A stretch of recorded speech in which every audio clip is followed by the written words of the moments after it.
আজকে দুপুরের খাওয়া দাওয়াটা আমি কেন এত তাড়াহুড়োর মধ্যে করছি, তো চলো তোমাদের সাথে সেটাই শেয়ার করি।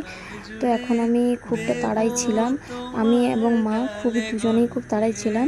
তো আমি মাকে নিয়ে যাব ডাক্তার দেখাতে।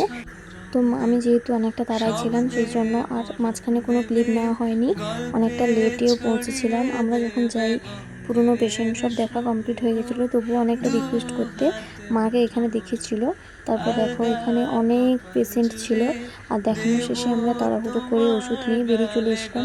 যেহেতু কিছু খাওয়া দাওয়া করিনি, ওটাও করতে হতো। আর এসেছিলো আমাদের সাথে আমার ননদ দেখা করতে এসেছিলো, যেহেতু আমার ননদের বাড়ির কাছাকাছিই ছিল। এমন কোনো ফ্যামিলি নেই বা এমন কোনো ফ্যামিলির মানুষ নেই যারা ডাক্তারের কাছে বা ওষুধ দোকানে লাইন দেয় না, কি তাই তো? তো হ্যাঁ, তো এত পেশেন্ট ছিল, আর মানুষের সত্যি কথা রোগের কোনো শেষ নেই। আমরা যেখানে গেছিলাম জানো তো, একটা খুব বাচ্চা বয়সে একটা মেয়ে, ওর সিস্ট হয়েছিল।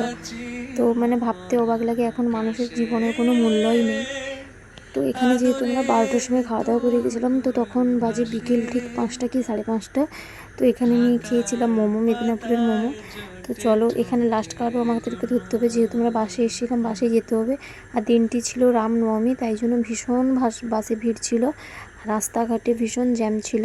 তো চলো এখনকার মতন টাটা, দেখা হচ্ছে নেক্সট কোনো পরের ভিডিওতে। Bye bye.